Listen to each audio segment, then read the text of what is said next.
All right. Good morning. Happy Friday. We did it. We made it to Friday.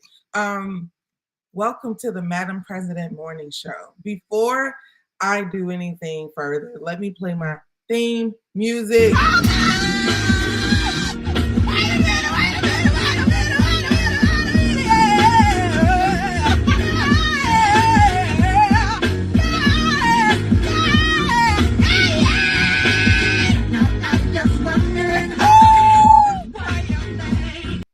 All right, I just love that song. It always gets me to an up and running place. So I would like to say happy Friday, good morning. As you know, you tuned to the Madam Prezident Morning Show. I'm very excited to be with my people this morning. What's up, Linda? It's always good to see you. Thank you so much for your continuous support. I look for you most times. I try to make sure that I'm on the right spot. When I see your name, I know that I'm right where I'm supposed to be. So thank you so much. I hope all is well with you and your family. You know how I do before I go into the day or the show. I first have to say a quick prayer.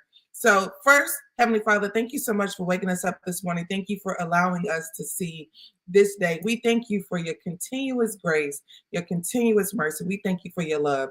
You know the needs of everybody on the planet. You know the needs of everybody. We just ask that you be our constant source, our constant provider. In your name we pray, amen. I have to remind myself, don't be long-winded. That's something that I have to remind myself of.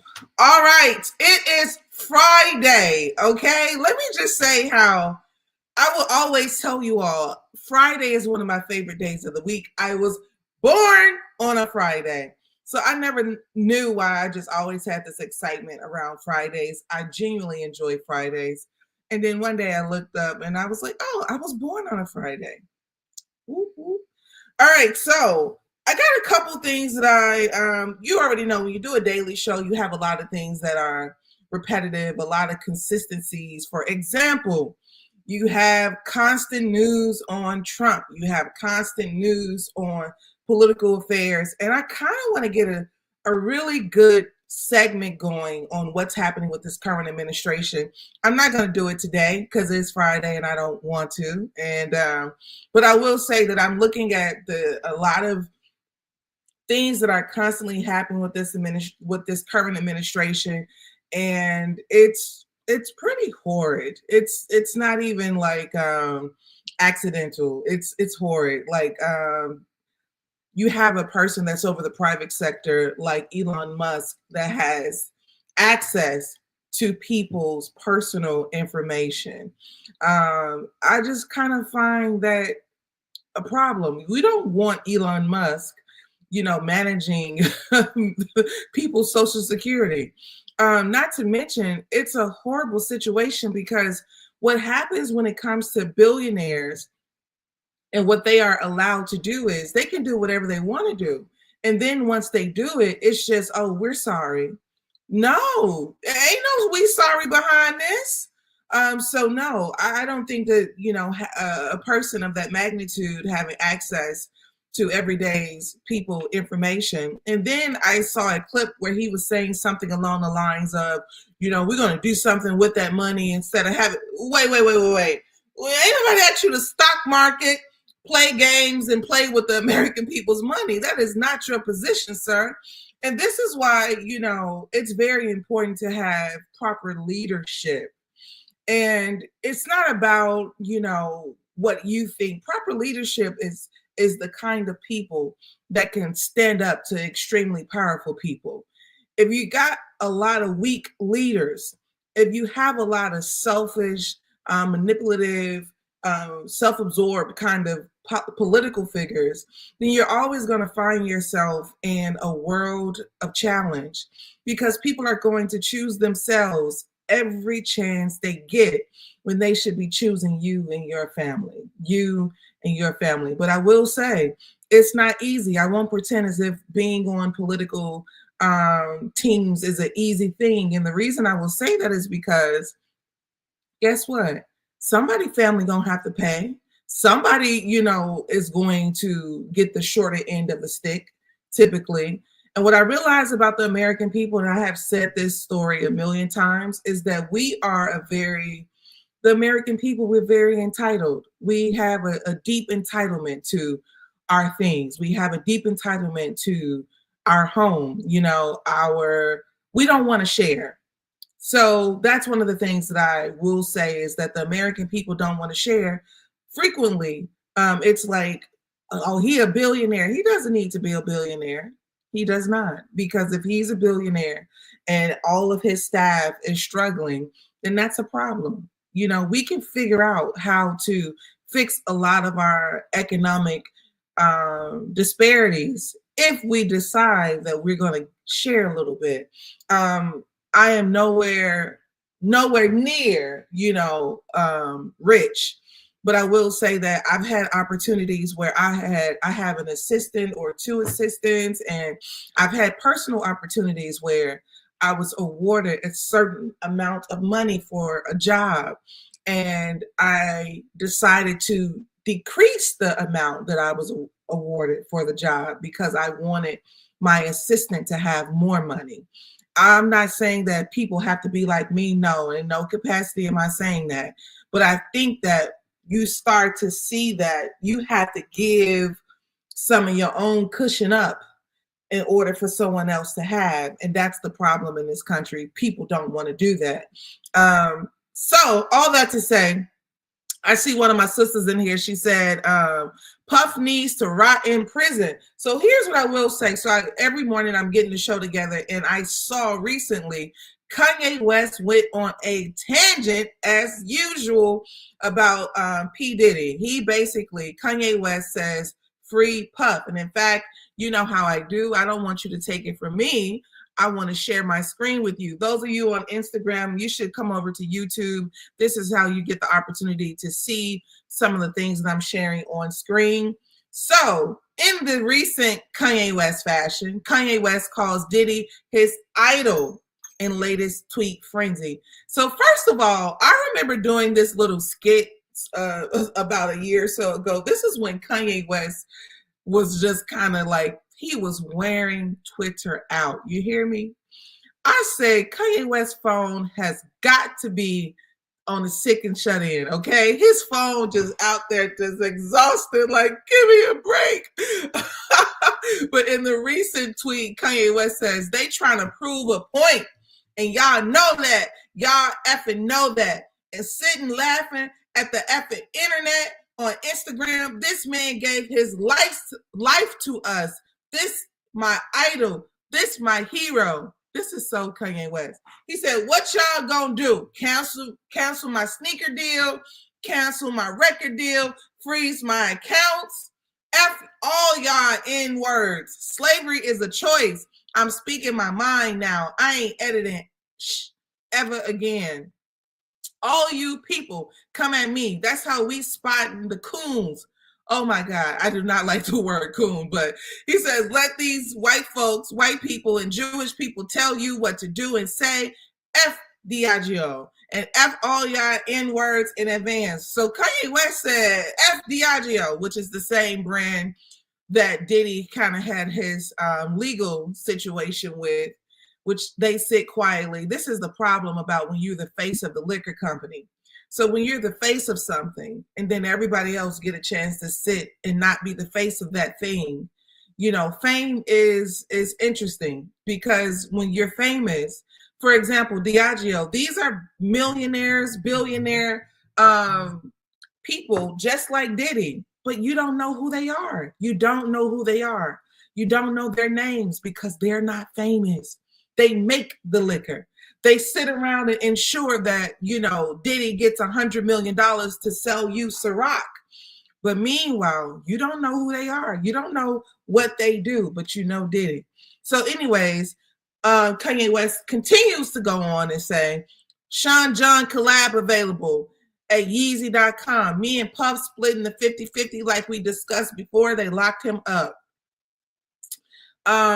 Basically, I mean, Kanye West, somebody said something that I really agree with, which is I appreciate people who believe in what they believe in and stand behind what they believe in.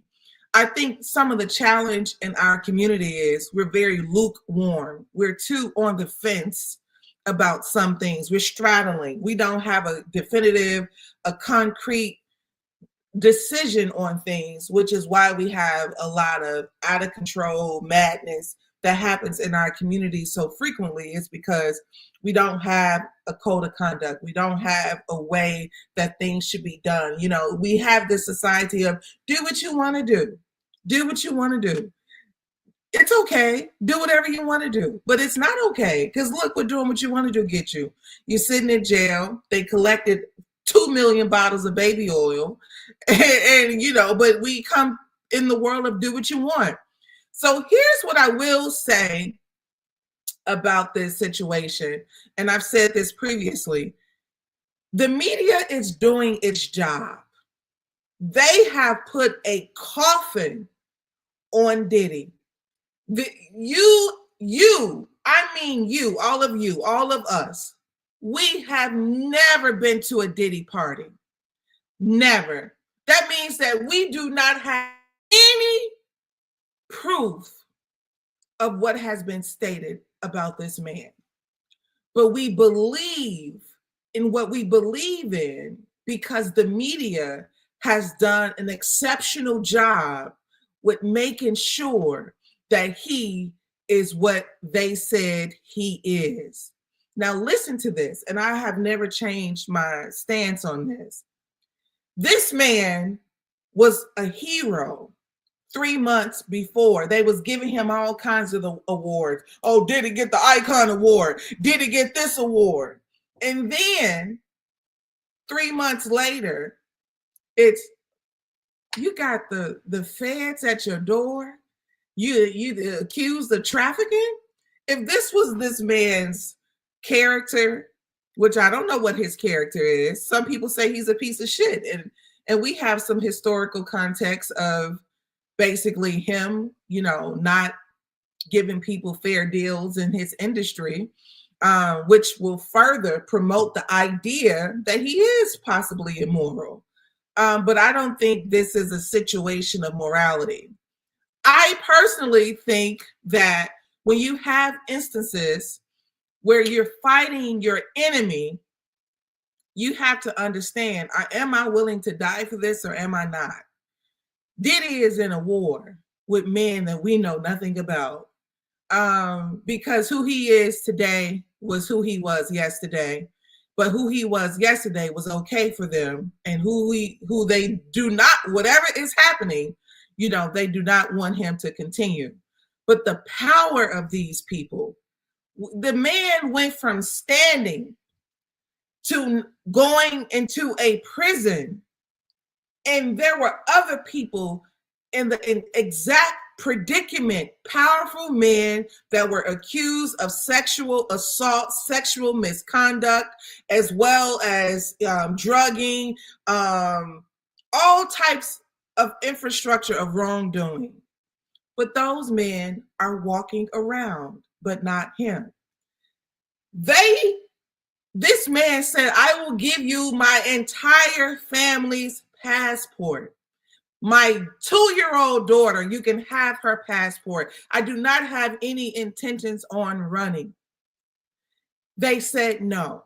He said, I will put my entire estate as collateral. You do not have to keep me in jail. And they said no. This is crazy. This is crazy. I don't want to hear the video about Cassie. I saw the video. It's disgusting. We do not promote violence. But I'm not going to pretend like we ain't never seen nobody slap the shit out of a woman before, or a woman slap the shit out of a man before. We've been around. We've seen people have behavioral issues. We've seen people become aggressive and mean and violent toward each other. We've seen them do that to each other and come back and sit and apologize and all those things. We've seen it with our own eyes. We've seen those men in the families. We've seen those men as neighbors. So I don't pretend. See, this is the difference between me and a lot of women, is that I won't pretend. I won't pretend as if, we haven't seen the duality of people, that we haven't seen good people have bad days and do bad things. And we haven't seen bad people have good days and do good things. I don't know which side he is, to be honest. But the thing is, I want to prove how powerful the system is that he's fighting. When I tell you, if somebody, and I'm gonna move on because I have to. Kanye West made his statements, but I have to move on. But the point that I want to make really quickly about the media is, I don't know who you are, but if I took your picture and I plastered it on every media outlet and said you were a murderer and you was somewhere at work, there's nothing you can do about it. You would be a murderer. People will see you as a murderer. So I ask you to challenge yourself sometimes when the media presents you with the perfect story. You should challenge yourself. You should challenge your mind as it relates to anything that this system will give you. All right, moving on. As I move on, we're getting into Wendy Williams. Wendy Williams, basically, wait, before I go anywhere, I have to say this really quickly. I want you all to remember you're tuned into flynubianmoney.com. Flynubianmoney.com. If you want to get your money up, this is the first place to start. If you want to get your mind up, this is the first place to start. Also, if you want to know when we are going live, when are we having our next session, you should text Queens to 87948 because you want to keep up with independent media from beautiful Black women like myself. All right. So as I said before, Wendy Williams is having a very challenging time right now because she's fighting against a bigger system than she ever had in her own audience. She's fighting against the legal system. So as you know, after Wendy's husband cheated and she had she put him out and all of that, and he had a baby, she's really had a very difficult time behind that. Behind that, she did not keep the show very long. I think COVID happened, and then the Wendy Williams show kind of started to evaporate. And once that happened, I will say that, there's been some health challenges. But in the recent news, they reported the Lifetime schedule in the Lifetime movie, the documentary. They kind of showed her mental stability, her physical ailments, and it was different. It was definitely a different change for what we normally see with Wendy Williams. That's number one. But here's what I will say. Wendy Williams recently did an interview with TMZ, and she talks about how she now has a guardian. So when you don't have family, the court will appoint you a guardian because you can't take care of yourself. This is when they think that you are out of it. But I'm about to show you how they did this same stuff to the Osage Indian tribe in the early 1900s. I am going to prove to you that this system of supremacy has always been in place, and it does not rest. You hear me? It does not rest. The same thing that they are doing to Wendy Williams right now, they did to Indians in the 1920s. Do you hear me? This system is not new. This is old, and I'm here to show you. So listen to Wendy Williams right now. She's talking to TMZ, explaining to them that, hey, I'm not struggling mentally. I have my mind. I want to go see my father, etc. But this is a short clip I'm going to share with you. This is a short clip right here. If you can see it, I want you to type Wendy in the chat for me. If you can see it, type Wendy in the chat. All right, I just hope you can see it because I want to type Wendy in the chat if you can see it. Type Wendy in the chat. Okay, perfect. You guys can see it. And what I'm saying, I feel like I'm in New York City, right? And by the way, my apartment has been sold, thank God, a while ago. But I'm in this place where the people are in their 90s and their 80s and their 70s, and even when people are 60 like me, hey, I'm sexy and gorgeous. I am 60. Look, please, July 18th, 1964, honey. But look, these people, I don't care if they're 50 and 60. They have there's something wrong with these people here on this floor. You understand what I'm saying? Yeah. She can call us. We can't call her. That's been the reality since 2023. Wow. That room that she's sitting in, she's there every day, all hours of the day, every week, every month. She's not getting proper sunlight. I am not cognitive. Do you hear this woman? She says, I am not cognitively impaired. There is nothing wrong with my mind. I am capable. I am able. I am surrounded around elders who are not well. I am not that. This is what she is saying.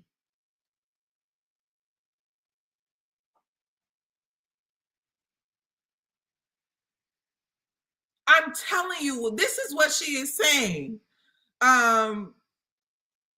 Somebody said, well, how can they do that? This is called the legal system. This is called the legal system. This is your legal system. They have the ability to do what is required when it is necessary. There is a loophole in every system here. I want to show you how old this kind of behavior is. I'm going to play for you a documentary clip. I don't know if you ever seen the movie Killers of the Flower Moon, okay? But it's based on a true story. And there were people from the Osage Tribe. They were the wealthiest people on the planet in America. They were living on land of oil. They was just living. They had an oil overflow in their community. So much oil. In the 1920s, they had accumulated over $30 million. Listen to me, in the 1920s, they accumulated over $30 million. Who do you know was a $30 million person or a family community in the 20s? Anyways, I'm preaching more than you guys want to give me credit for. But I will say this. They literally had to have guardians. This is how the system played them. They had to have white guardians over their property, over their finances. Guess what? Even white doctors was in on their demise. This was crazy. You have got to watch this, because when I tell you, this is why you have to watch this. When I sit around and I tell you that there's a system in place that is willing to bankrupt you from a healthcare side, from a legal side, from a beauty side, a psychological side, you will tell me you are crazy, Madam President. You crazy. But they crazy. They created a system to bankrupt a group of people, to bankrupt a tribe, and considered it to be legal. I'm going to play this for you. I want to play it a little quickly, so I may speed it up just a little bit so that you all can see and hear. But I'm gonna play this for you, and I'm gonna put it in the chat too, so you can watch it on your spare time. All right, I'm sharing my screen right now. can't quite shake. This is a story that has real evil in it.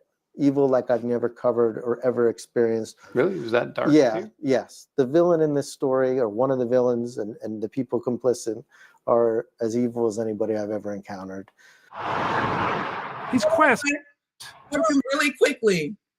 This is a white man calling his brothers evil. He said, "This is evil. I have never," when he found this story, he was in disbelief that people would go through the measures to get rid of a people. What? See, y'all don't have this kind of thought process because a lot of times we're healthy minded. So when we have conflict and we don't like somebody, we just like, oh, I don't like that person. You stay away from them and you move on. But who do you know that will determine, I not only do I not like you, I'm going to spend time and create a system that is going to have you relying on me. And in that process, I'm going to kill you. In that process, I'm going to take your money. What? That's what I'm but we're the ones labeled as out of our mind. Out of our mind. And what bothers me about us, we've created no systems. Black folks, what's your system? What's your system that don't completely mimic their system? What is it? Tell me. Love standards, the same as theirs. Beauty standards, the same as theirs. American dream, the same as theirs. Woo! Anyways, let me finish. I want to play this for you. So let me go ahead and do my part, okay? To the Osage Nation, a remote territory in Oklahoma about the size of Delaware. Like much of the area that was set aside for Native Americans, it wasn't exactly prime real estate. But in the early 1920s, something happened out here that no one expected. An oil rush. Most white settlers saw it as the ground as being rocky and infertile. And then lo and behold, this land turned out to be sitting above some of the largest oil deposits in the United States. Almost overnight, the Osage, who owned the land's mineral rights, went from being among America's poorest to the richest people per capita in the world. One Osage writer later described them as the Kuwaitis of the 1920s. Like how much money were we talking? Oh, they were drawing millions. So by 1923, the Osage collectively received that year more than $30 million, which today would be worth the equivalent of more than $400 million. And this was being split up by a group of about 2,000 people. With the oil royalties, the Osage built mansions. They hired white servants. They drove the finest cars. Osage towns like Pawhuska became bustling cities, flush with cash and the biggest oil barons of the day. In the 1920s, this was just one of the most booming towns in all of the West. It was famous across the West because there was so much money here. The U.S. government, however, didn't let the Osage control that money. Wait, Each ward, the Osage were called, was assigned a white guardian, supposedly to protect the Osage from mismanagement. Listen to this. The U.S. government did not allow the Osage Tribe to control their own finances. The government decided that they should be in control. Yo,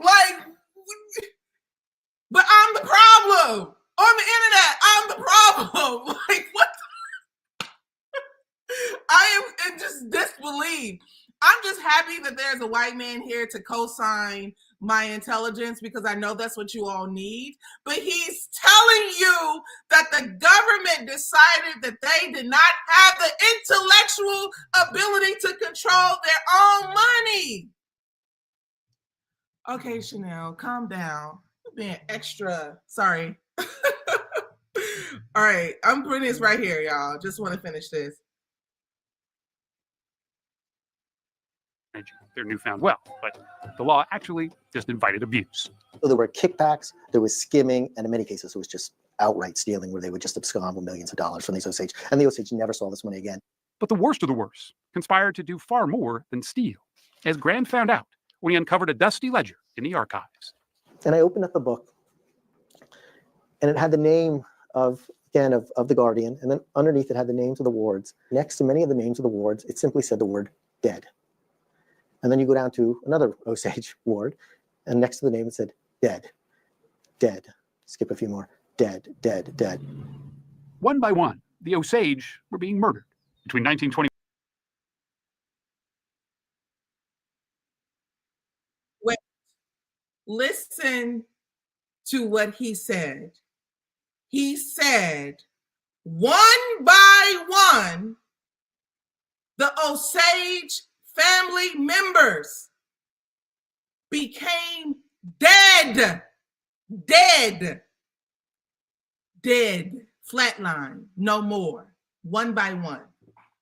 Not by mistake, not by accident. He said they became dead. So here's the thing. I don't know. Can you guys hear me now on Instagram? So here's the thing that I will say. It's proof. He says this is documented. Every person who had a guardian, the member of the tribe, would have dead by it, and the guardian would be alive. This is the system from the 1920s. Wendy Williams is in the exact same predicament as the people of the Osage Tribe. You know why? Because she has a white woman as her guardian who's trying to say that she is intellectually incapacitated, intellectually incapable of managing her own affairs. I'm laughing because every time if I mess up a word, my partner is like, come on, get it right. And so I just thought about that moment just now. So sorry. But all that to say that I'm going to put this link in here and let you watch the documentary yourself. I'm over time by at least 5 minutes. Here's what I will say. There are too many systems against you for you to be against yourself. I want you, Black person, I want you to take care of yourself. People in your surroundings, in your circle, take care of them.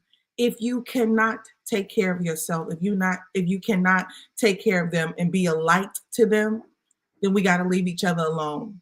There are too many things that is in front of us that is in place to destroy us, for us to destroy one another.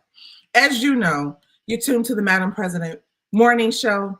It is my pleasure to be with you each and every day, Monday through Friday, 9:30 a.m. Eastern. You know, this is the place where you will get the real news. You will get the bold truth. And I am 100% politically incorrect. Have a good weekend.